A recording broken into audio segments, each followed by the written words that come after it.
The Wiggly Podcast. The Archers, but real.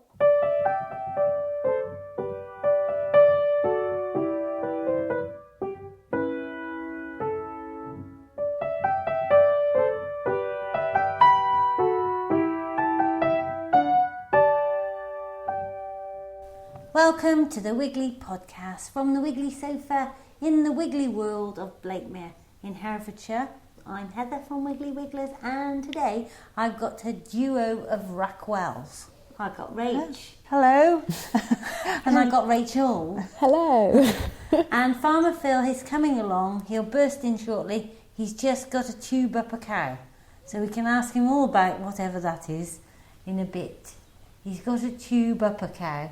Not down a cow, up a cow. Well, we'll find out. I hope he washes his hands before he comes in. Quite so. Anyway, this week we want to talk about this amazing book. We've mentioned it before, but I love it. And I've been drying my herbs, and here they are on the table, ready to talk about. Rachel is going to ask even more questions about sunflowers. She seems to get obsessed with things. A few weeks ago it was hedgehogs, now it's sunflowers. We've got a bit of feedback, which I love because it's on a different iTunes. So it's on an overseas iTunes store. And Rach is going to tell us all about our adventures in a very, very posh hotel in Berlin. But first, we'll have a Montycast. Montycast, a weekly fact on wiggliness. Wiggly Wigglers has just bought a flower van to deliver wiggly bouquets locally.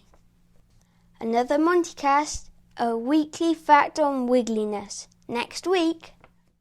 Thank you, Monty. Here's our review, which is on the Austrian store. If any folks are out there and are overseas, we would love you to put up a review on your local iTunes store, but you'll have to tell us so we know. And here we are. So here's the first one.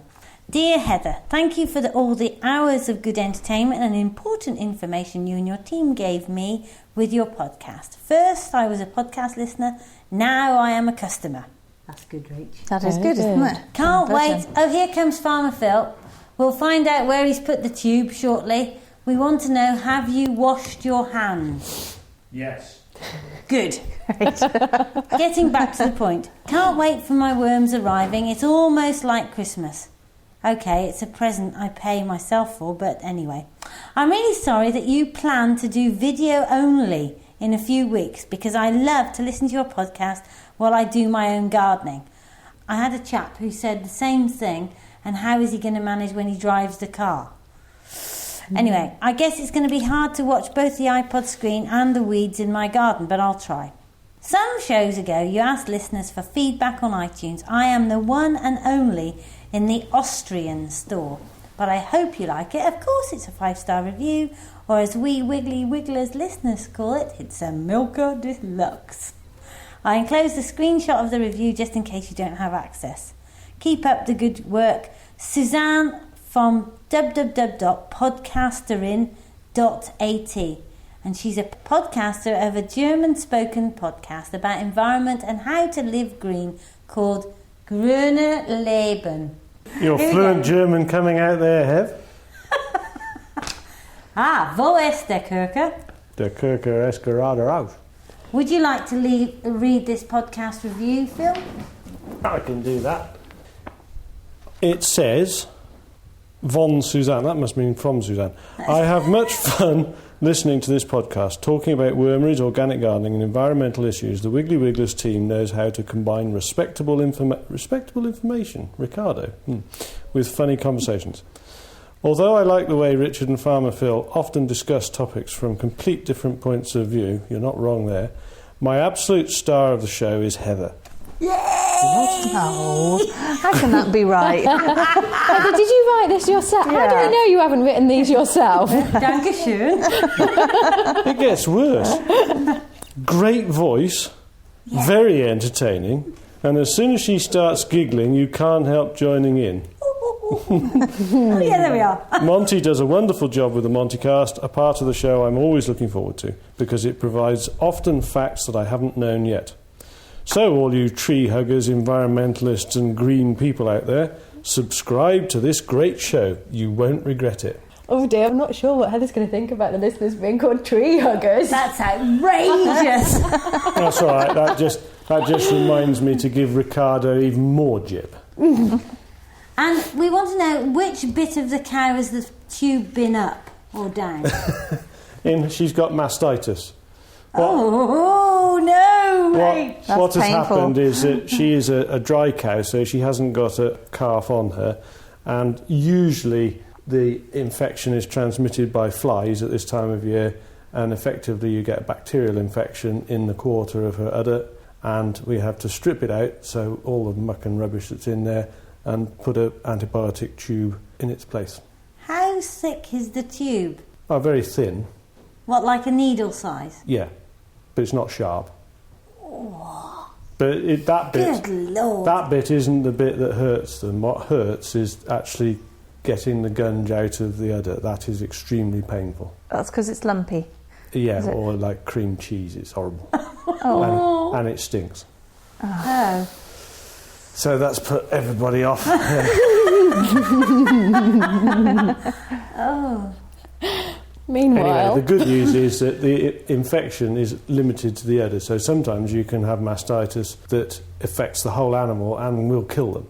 But this one is not as serious as that. The infection is just... How do you notice what's wrong with a cow? Well, either there's inflammation, or she might go lame because it's sore, that she can't walk properly, or if she's ill, that's usually fairly obvious. Sometimes there's a discharge, but in her case I noticed it because the one quarter was swollen. But some people seem to notice that things are wrong with cattle, and other people can pass them by without having a clue. But the ones who pass them by without having a clue usually have to deal with a lot of either dead cattle or cattle that are no good, because obviously a cow with mastitis, if it's left untreated, means that it won't produce milk, certainly out of that quarter, and so a cow that doesn't produce milk is not a very useful cow. Do you go and check your cattle, Rach? I don't personally, but Mike, my husband, does look at them. Every day he'll go around and look at It them. actually is a cross-compliance rule that you have to go and check your cattle every day. Oh, there we are Well, then. that's a good thing.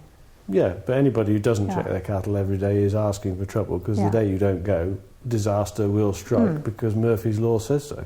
Yeah. and I can see it being one of those things that farmers don't like being told to do because it's common sense to do it. Absolutely. A mastitis needs to be one that you catch fairly quickly, isn't it? The sooner you catch it, the more likely you are to cure it. And what's it caused by? All sorts of bugs, but usually they're bacteria, E. coli type bacteria. Viral mastitises are the ones that will kill the cow. Awful mess. And sometimes the more serious bacterial ones, what we would call a summer mastitis, they are awful. But we've got beef cattle, though. So if you had that in a dairy cow, Well, wouldn't that go off into the milk? No, because dairy cows are picked up much quicker, because they will pick up the mastitis before it's even visible to the eye, because you've heard of what's called a cell count in milk. Is a measure of things like mastitis, and it is directly related to the cleanliness of the dairy and the storage facilities and all the rest of it. And that's why you'll see that low cell count herds are herds that are scrupulously clean and have very low incidences of mastitis. And if you have a cow that does show signs of mastitis, her milk is ditched. It doesn't go into the bulk tank. But also, a dairy farmer would be even more alert of it because he's bringing his cows in twice a day to be milked. But this idea of being scrupulously clean, you are the person that says to me, oh, a bit of dirt doesn't hurt you. And now I notice they've come out with the fact that wooden chopping boards are actually more hygienic than plastic chopping boards with all those different colours you see in the restaurants, because the wood sort of heals back up again. So an organic dairy farmer perhaps wouldn't be that scrupulously clean, but probably wouldn't have a... Well, I think he would. What they would do, whether you're organic or conventional, you still clean the cow's udder before you put the milking machine on it, and you can still keep the parlour completely clean, and you can keep all your storage tanks clean. That's nothing to do with organic or non-organic. From my point of view as a beef farmer, the cleanest way of getting milk from cow to calf is for the calf to suckle the cow. The effect of that is that all the bugs are always outward going, so the milk flushes everything out. The calf can deal with it, that's not a problem. In a milking herd setup, you've got all this equipment that if you don't keep it clean, bugs will flourish. Now, this morning I've had my third email in of how to open an Opinel knife. So I've brought a number 8 Opinel knife in for Rach to give a demonstration, and then I'm going to get you our new stem vases in from just out in our hall where Michael's been photoing them like Billy-O, and we'll see what you think of them. So Rach, over to you for the Wiggly Wigglers demonstration on opening and closing an Opinel knife within 10 seconds. Okay, well, this is a number 7, not a number 8, but that's neither here nor there because I'm sure the opening is exactly the same on all of them. But essentially, when your knife is closed and the blade is in the wooden part, the handle part of it, you have at the one end a metal piece that twirls around. And that is... the 10 seconds is up. Oh, no. Oh, Okay, over to Rachel. I'm only concerned. I've not regarded an Opinel knife as a very complicated engineering problem. The issue with opening an Opinel knife? I'm sorry, but this is important for our customer care. So It is important. Here we go. For Rachel the I think Rachel should carry on where I left off so she can get a bit more 10 seconds worth in. Okay.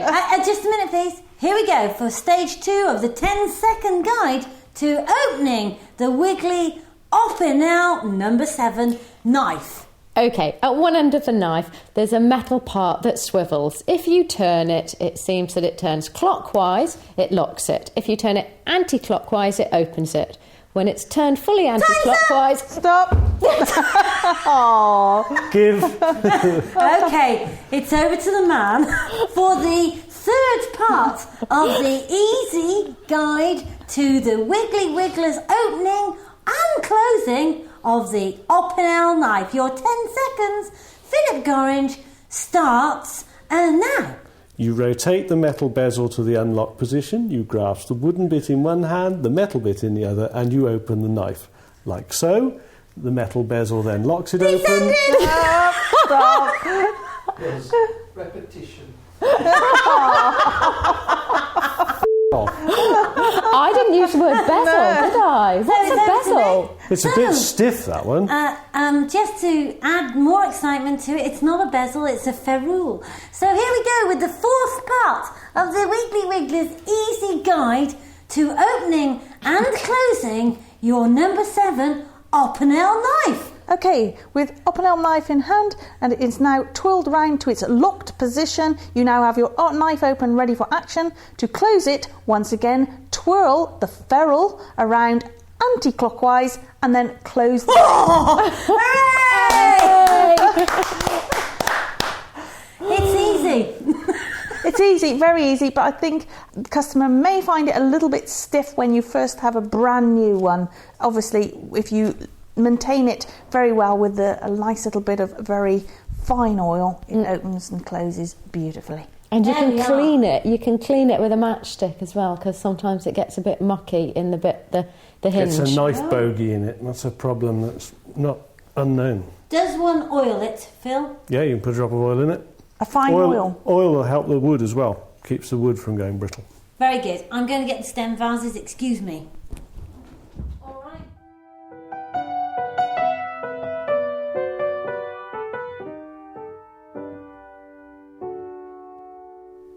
So here we are. Is a little sample of the stem vases with their rose in situ. English grown rose in a little bubble vintage vase. What do you think? I think they're lovely. Would you be pleased if a young man sent to you... What? I was just thinking about a young man. A young man? With you two looking like a pair of old crones in your bloody blanket there. Young man. Picture the scene, dear listener. Some of us are tough farmers and are sat here in our normal outfits, but Rachel and Rachel are wrapped up in 2 Welsh blankets. As much as I love Heather's beautiful house, it is cold. It is cold in her living room. It is September and we need blankets on us. Michael's put his vest on today. I don't know. When is this going to work, this stick that you give Farmer Phil? When is he going to heat the room? I don't know. He just don't take any notice at all. He loves us being in his rickety No, I think windowed it's my house. carbon footprint. It's better to live in a cooler, fresher environment. It's better for germs, isn't it? I mean, it's better for not getting germs. Better for everything. For what? You still get a cold, even if No. you... When have you last seen me with a cold? I get one because I'm so cold. Anyway, these vases, I reckon they look marvellous, but I'm sorry to say they are not fly swatter compatible. Have you What been do you swatting mean? flies with them? No, I haven't, but it seems to me that them and a fly swat is probably not a good combination. So I I've thought you were going to use those to swat the flies. No. Why Right. would you want to swat a fly in the vicinity of a beautiful stemmed vase? Well, if there was a fly there, I've seen Heather with her fly swat, and I'm just saying that combination wouldn't work. This is ridiculous. Getting back to my point, picture the scene. Rachel's at home. A young man sends a wiggly stem vase with a rose. That would be lovely, wouldn't I it? think That would be it's so lovely. nice. Don't you? Yours not going to get one. No, I'm not going to get one. No, I'm not. Can we invite any young men listeners to send me a rose then? Yes, anyone out there who go to the website and see if you can't find a picture of Rachel. I don't think she's there, but we could. Yes, let me see. Go to Rach. There And is a then picture imagine of me. somebody younger with dark hair, thinner. Don't you dare. Me on the e-news, isn't there? Oh, With yes. my sunflower store. That's right, of course there is. I'm the English rose. course You she don't is. mind. Right. English rose. She is the English Yes, of rose. course she is. Yeah. Of course she Mediterranean is. me. Yeah, absolutely. Also, Rachel does come from Ross, which isn't, it's not an easy thing to live with, I would imagine. Didn't you come from Ross, Phil? No, I did live there, but I don't come from there. Well, what does come from mean? Because I wasn't born there. No, well, you live there now. It's like I don't live there now, I live in Hereford. No. Moving on. Look at my dried herbs. This book, I love this book, How to Store Your Garden Produce by Piers Warren. So I've been out and I've got my herbs, and it said you either put them in the oven or you hung them up in front of the fire. So a week ago we had a fire, which is a strange thing having a fire when Farmer Phil's out combining, but of course I can have them in secret. What, you mean he doesn't know that you're burning his valued wood? No, and that he's had to go and get. Oh, heck. And the thing is, he doesn't come in till 1 o'clock, so by the time he's come in, I've put it out and covered all traces of possible fires. And he says, gosh, your herbs are drying well, hung there in the house. And I said, yes, Phil, they are. Anyway, aren't they great? So can you dry them? How can you dry them? I don't want to put them in the oven because then you have to turn the oven on. Oh, unless you cook something in the oven already. Yeah, you see, the thing is, it only takes about an hour in the oven. So if you'd cooked something and then it was cooling down, you could put them in there. But I think they look great. They do. When you hang them up. And you don't have to have an oven at all. Anyone with central heating. I was going to say, it's only a question of how long it takes, isn't it? If you hang it up inside the house, they'll dry just the same, won't they? I don't think they would in here, Phil. I think they probably just have icicles on the bottom of them. In fact, it says here you can freeze them. Rather than dry them. Look, Nesh. the water in the Nesh is the stemmed word that vase. comes to mind. The water in the stemmed vase is starting to go solid. Come and smell these herbs. What do you think? Is it not better to hang them and let them dry over several days rather than do it in the oven fast? No, I think there's a reason for drying them quickly because if you let things dry slower, they're more likely to rot, you see. Whereas if you dry them quickly, then it drives out all of the moisture and I think you could preserve more of the flavour and the colour and the nutrients. Now listen here, my dears. Enzymes, bacteria, yeasts and fungi all require moisture. So drying food is effective at preventing the action of all of them. Well-dried produce has a long storage life and often an intensified flavour. So this technique is often used to create desired ingredients such as dried mushrooms, chilies, tomatoes or goodies to be eaten direct such as dried apple rings. For the choice of whether to dry, freeze or use some other technique will depend on your future use for the produce. Beans, peas and sweet corns used to be dried every autumn by many country families for winter use, but a pea freshly cooked from the freezer will be more flavoursome and more tender and will contain more vitamins. On the other hand, dry produce weighs less and so is popular with backpackers. Anyway. Right, I want to know how you're going to sort these. Are you going to put them through the mint herb cutter and have a pot of mixed herbs? Or are you going to put them through the herb cutter individually and have a pot of each one? Well, I don't think they're quite ready yet because it says in the instructions that you have to be able to crumble them. Oh, So you I can't do think that. they just need a little bit extra time. And then I'm going to put them on this piece of newspaper here, hammer them a bit. And then I've got these gorgeous, somebody gave me some second-hand terracotta herb pots. So I thought I'd put different ones in rather than what it said because I haven't got the right ones. Oh no. And then it'd be a surprise. I feel that in the midst of winter, when you go to get them, we'll remember what is in each pot. So did I see you had some lovage drying up there, or was it some parsley last week? I've got parsley. It says not to try and dry fennel, but I've tried it to see what would happen.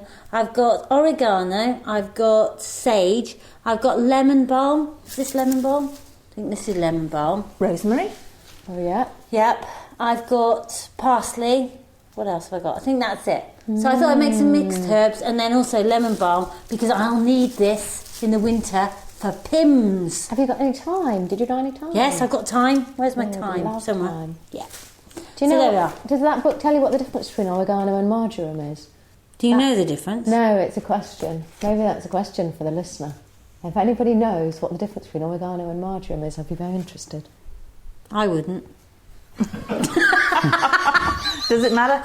Head's going to put it on the food anyway. I was going to say, it won't matter because by the time she's put sage in the marjoram jar, sage will become marjoram anyway. So Absolutely. Don't you think that's a handy wiggly hint though? If you've got some jars that say something, put something else in, then it's a surprise. Any good, right? No. No. Because you might put the Salt in the sugar rosemary pot. on the beef. Is that bad? Isn't rosemary meant to go on lamb? Oh, Yes. You might put lemon balm in your sage and onion stuffing. Yeah. But wouldn't that be interesting? Onwards, darlings. A quick shout out for the Terry Walton Do. Rachel, please tell us all the details as the PR stuntman for the Terry Walton Do. Yes. Well, when is it? It's the 10th of October, which is a Friday night, so it'll be great fun for Friday night at Preston-on-Wye Village Hall, which is in the deepest depths of West Herefordshire, not far from Wiggly Wigglers.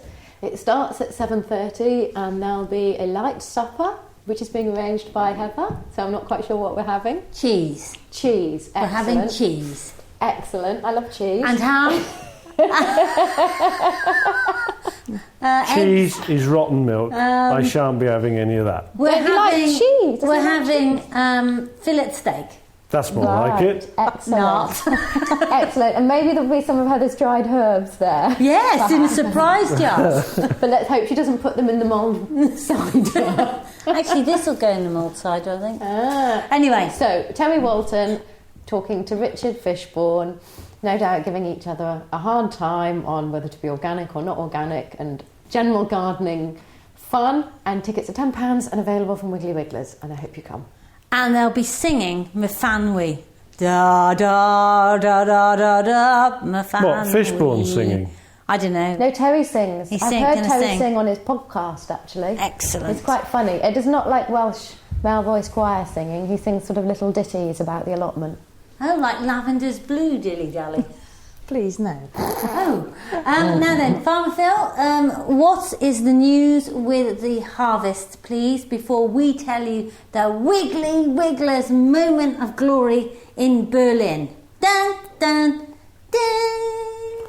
Progress has been very good over the last week. We've covered a lot of ground. The quality of some of the crops has deteriorated somewhat, but I suspect that that will be made up for by some pretty good yields that we've been achieving. What's the record yield? We're getting close to 5 tonne an acre in places. 5 tonne an and acre. In one field, That's my yield 500 meter, quidders. my yield meter genuinely got to 6 tonne an acre for about 10 yards. Ooh. So I was quite pleased about that because it doesn't do that very often. And yesterday, the specialist pea header that we have mentioned before that Philip Watkins is going to bring to help us harvest the peas arrived. So we're going to play with that later on today. And it's He has brought a combine with it, yeah, hasn't he has brought a combine with Right. it. But it's a very clever thing because instead of we would try to lift the peas and cut them off and combine them. This doesn't cut them at all. It hooks them and picks them up with a series of hooks. So it doesn't cut anything, and it relies on them breaking off at the ground. So it'll be interesting, but it's a header designed specifically for combining peas. Could you take our listener out in your pocket to the Brummy and bring us back a report of the hanging up pea vines? I certainly could if I'm here. Excellent. Before we go on to Berlin, Rachel, tell us about kohlrabi. Kohlrabi is a vegetable that I've only eaten once. I've always wondered what you did with it. It's a bit like one of those ones, like, what's that other one? Salsify and saucinera? Well, I'm really not quite sure what they are. Anyway, I bought one about a month ago and was told it was like cabbage, cook it like cabbage. So it says that here in Piers Warren's book, treat it like cabbage. Yes, it looks like a turnip with kind of like shoots coming out the top. It looks very strange. Anyway, so when I was told to treat it like cabbage, I thought that when I peeled it, it would be leafy, you know, and you'd be able to shred it, and it wasn't. It was solid like a turnip. So I chopped it very finely and cooked it as I would cook cabbage, and it was quite nice, actually. Nutty tasting. Yes, perhaps. No, I did put... Yes, perhaps. Anyway, if you've got any kohlrabi growing in your garden, I have. I was looking it up too, and it says trim, peel and chop the chunks before blanching it for 2 minutes, and then you can freeze it if you want to keep it. They look a bit like a space alien's head, don't they? Yeah, definitely. They are because alien. they've got like antennae on them. Oh, you mean like E.T.? Yeah, sort of. Very good. Ish. Do you want to ask us about Berlin then? Go on, tell us about... Why did you go to Berlin? What were you doing in Berlin? Really, you want to know? Yeah, I really want to know. We have had the most fantastic 2 days in Berlin, haven't we? We have. We won the Small Business Using Technology Award, so it's kind of for this podcast, really. That's what they liked, and they liked our Facebook group. Michael said it's all down to him. Nothing to do with him. He just presses the buttons. We're the geniuses. He's cutting that out. We've gone now. Bye. I think it's all down to me, but I wasn't invited to go to Berlin. Well, there was 3 places and there's 3 girlies, so yeah, that was it, really. Sorry, Farmer Phil. Yeah. We stayed at Hotel Adlon, which I think is possibly the poshest hotel in the world. It used to be in no man's land because the wall and the Brandenburg Gate is right by it. But it was a corker. It was the best hotel I've ever stayed in. It had history, it had modern, it had beer. It had 43 pages of drinks, starting with Moët. And on page 41 was beer. So it took us ages to choose. Anyway, the important thing is we got to meet Michael Dell, who is the head of Dell Corporation, who produce computers. As our dear listener will know, we are Apple addicts. I'm not. PCs are absolutely adequate, and meeting Michael Dell was an absolute treat for a PC user, of course. But I would have loved to have spent more time with him. But, you know, he's a busy guy, so he sort of stayed with us for about half an hour, didn't he? Yeah. And we were able to ask questions. And then we had a best practice day. Yes. Where the ICSB, the International Council for Small Businesses, gave us all best practice from the other companies who seem to be geniuses in technology. So there we are. What a lovely trip. And now we have a load of computer money in our account from Dell. Thank you very much, Dell. And so we'll see what we'll do with it. Yeah, that'd be fantastic, wouldn't it? Yeah. Well done. Very good. Just before we go, I know you're still obsessed with sunflowers, Rachel, so you've just got a moment to quiz Farmer Phil once again. Oh, she's jumping up and down with glee. Or is that coldness? To ask Farmer Phil a couple of last questions on Helios is. Can we eat them? Can we eat our sunflowers? I believe we can, yeah. I don't see any reason why not.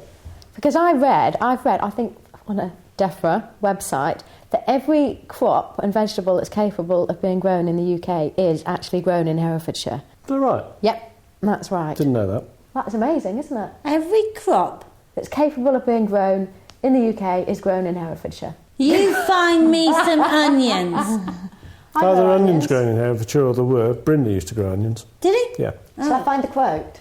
I'll find the quote. Okay. Yeah. It wouldn't surprise me. Herefordshire is capable of growing pretty But much. just a minute, how am I going to eat a sunflower? You mean the seed, don't you? Yeah. Not the... Yeah, I'm just imagining flying up a So, I think the head. flower head and chewing through that stalk. Your Okay, muesli you let is the- quite likely to have some sunflower seeds in it. Yeah, well, I know do we you can let eat the sunflower head dry out? Or... I don't know. That's what I don't know. Because I love sunflower seeds. I buy loads of sunflower seeds, being a tree-hugging hippie. And I was just wondering why we can't eat Farmer Phil's sunflower seeds. I think we can if you know how to eat them. There's nothing I've done to them that will make them so you can't eat them, because essentially they've had no chemicals put on them because they don't need any. So that I haven't got any issues with eating them. Any other questions about sunflowers, Rachel, before we end the show? But, I also read that you can use, once you've taken the seeds out, you can use the husks as a cattle feed. And I was wondering if you did that. We don't do that because by the time we combine them, they're pretty tired-looking broom handles. broom handles. They're all furry and horrible. And we don't get enough of a swath behind the combine, really, to consider baling them, which is what we'd have to do. What's a swath? The row of remnants that comes out the back of the combine like straw does in a row. Ah, A swath is a row, Not a swathe. not a swathe. That's different. Well, you would cut a swathe with an E on the end, but you create a swath with what you've cut. Oh, and on that note, dear listener, we leave you to cut your swathe and produce your swath on the lawn. Till next week, it's bye from me. And bye from me. Bye from me. And bye from me. Wiggle on.